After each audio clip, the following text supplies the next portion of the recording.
para a gente trabalhar essa questão de equilíbrio e torque. Então, é uma viga de 40 kg, essa viga aqui azul, de comprimento, é sustentada, né, sem estar fixada pelas duas pilastras mostradas na figura. Então, tem uma pilastra à esquerda, uma pilastra um pouco além do meio da viga.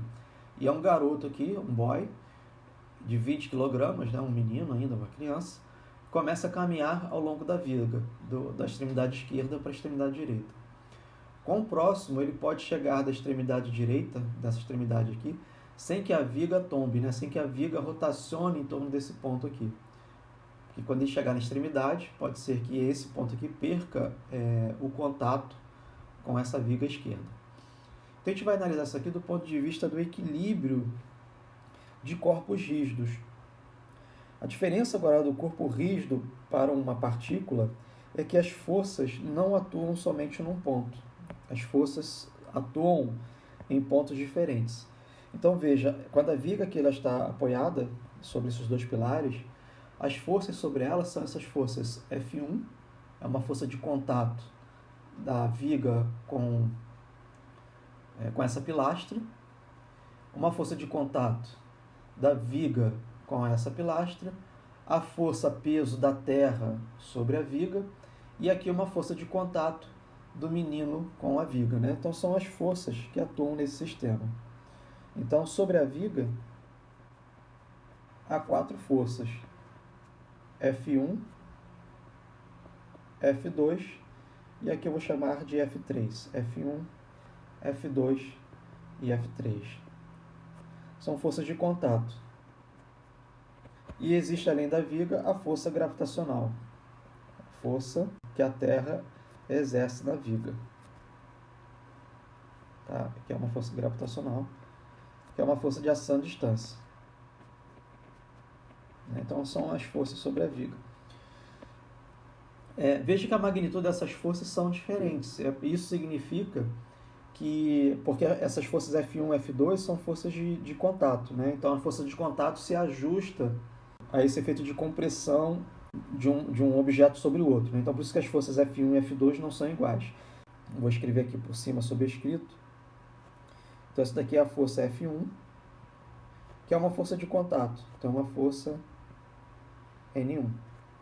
E existe essa força aqui, F2, que é a força de contato N2. E existe essa força aqui, que eu vou chamar de F3, que é igual a N3. E existe a força gravitacional. Veja que a força gravitacional ela atua no centro da barra, né? Que é a força peso, né? A força peso. Então, a gente vai utilizar aqui a condição de equilíbrio dinâmico, que são duas condições: o somatório das forças igual a zero e o somatório dos torques em relação a um eixo de rotação igual a zero. Então, a gente tem que trabalhar com essas duas condições para analisar qual é a posição máxima x que ele pode se aproximar, né, esse x aqui, sem que a viga rotacione em torno desse ponto aqui, né? Então, eu vou considerar esse ponto aqui como o meu eixo de rotação, em torno dessa extremidade, tá? Da extremidade esquerda. Essas forças F1, F2, F3, como eu falei, são forças normais, tá? Em especial, a força 3, né? Vou botar aqui em azul. Observe que F3, a força normal F3, é igual ao peso do garoto, é o peso do menino, que eu vou chamar aqui de PB, tá? F3 é igual a PB. Agora a gente pode analisar esse problema. Eu vou começar com os torques, tá? Então, somatório dos torques tem que ser igual a zero. O que é o torque? O torque é um produto que a gente chama do braço da alavanca vezes a força. Primeiro eu vou escrevê-lo aqui, tá? Então eu vou escrever o braço da alavanca do peso da viga, o braço da alavanca da força 2 e o braço da alavanca da força 3 e o braço da alavanca da força F1. Isso tudo tem que ser igual a zero. Veja que eu não coloquei nenhum sinal aqui, né? Então, por que eu não botei sinal? Porque eu tenho que analisar o sentido da rotação. Então veja aqui, esse F1 aqui, ele passa justamente pelo eixo de rotação. A força F1, se eu imaginar aqui a linha de ação da força F1, ela passa pelo eixo de rotação. Então esse R1 aqui, que é o braço da alavanca, é igual a zero. Agora eu vou ver a força, o peso da viga. Né? O peso da viga é essa força aqui. Eu vou traçar uma linha aqui que a gente chama de linha de ação da força. Então eu vou passar uma linha aqui e vou ver qual é a distância perpendicular a essa linha ao eixo de rotação, que é justamente essa distância aqui, ó. Então isso daqui é o braço da alavanca. Então essa distância, essa força, que é o peso da alavanca, peso da viga, vezes o braço da alavanca, esse RV aqui, ele vai promover uma rotação no sentido horário. Então a rotação aqui dessa força vai ser no sentido horário. Em sentido horário, a rotação estipula como negativo. Vai rotacionar em torno desse ponto aqui. Então eu vou colocar aqui um sinal menos. Agora eu vou analisar a força 2, a força F2. Então eu vou traçar uma linha de ação da força F2 aqui, ó. Traço uma linha de ação e vou ver qual é a distância perpendicular ao eixo de rotação. É essa linha aqui, ó. É esse vetor. Ok?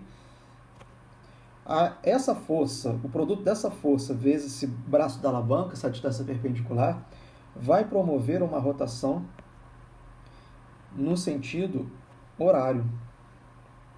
Então, vai provocar uma rotação no sentido anti-horário, portanto, positivo. Positivo. E agora analiso a força F3. Eu vejo, traço uma linha de ação da força e vejo qual é a distância perpendicular ao eixo de rotação, que é essa distância aqui, ó. Ok? Aí veja, essa força vai produzir uma rotação em que sentido? Né?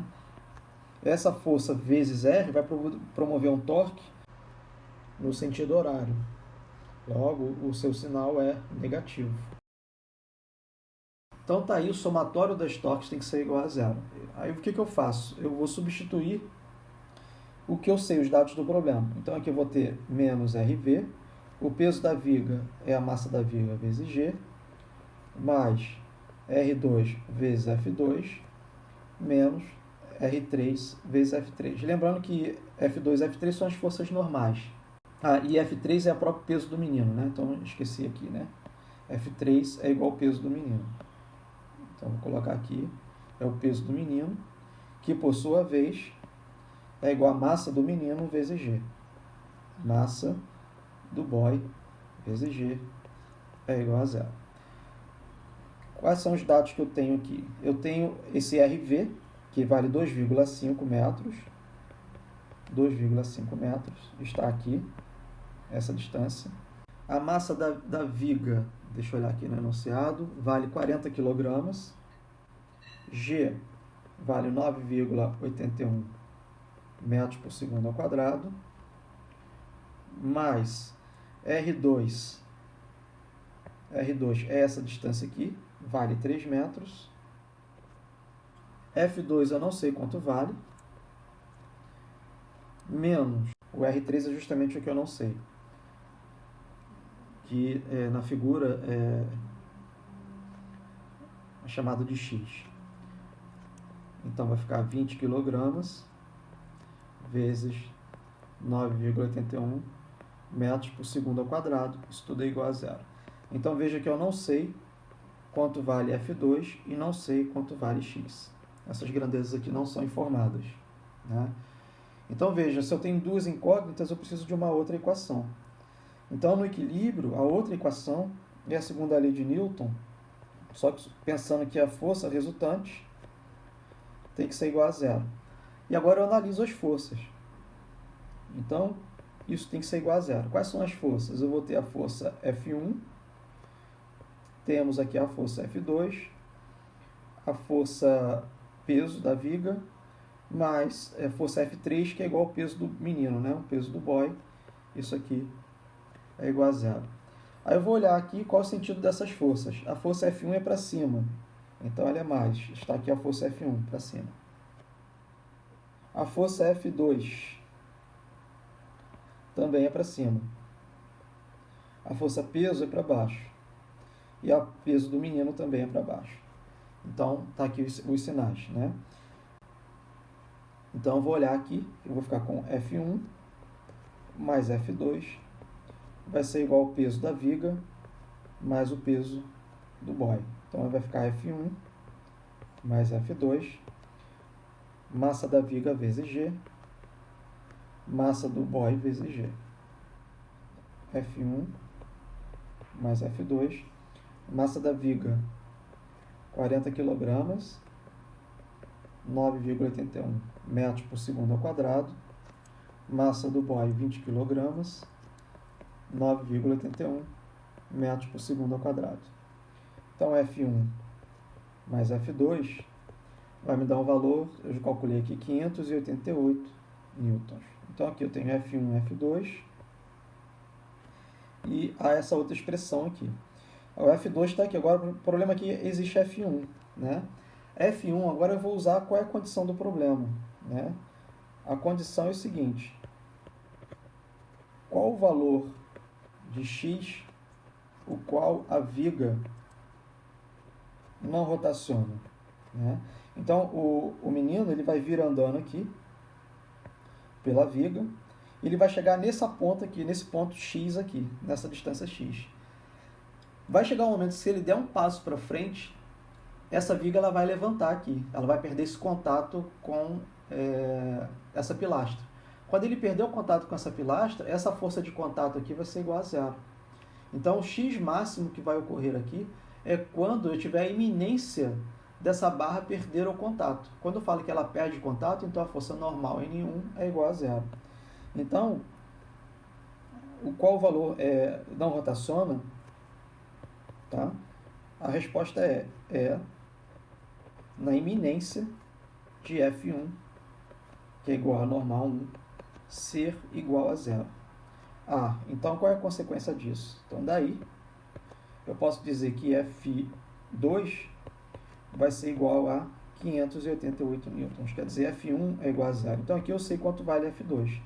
Eu vou jogar F2 na minha equação, que é esta daqui, né, que era a incógnita do problema. E vou ter que determinar x para esse valor de F2. Então, vou lá fazer essa continha aqui agora. Então, vou ficar com menos.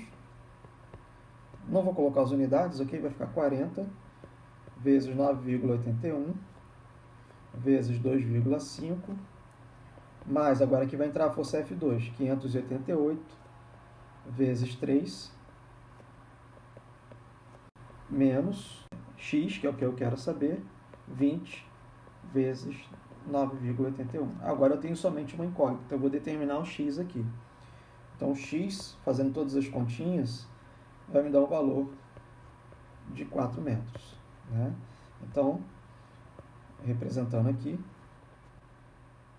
está a origem, o garoto está aqui, e aqui está a distância x que eu achei. Mas o problema ele pergunta o seguinte: qual é essa distância D aqui, né? Que distância D é essa?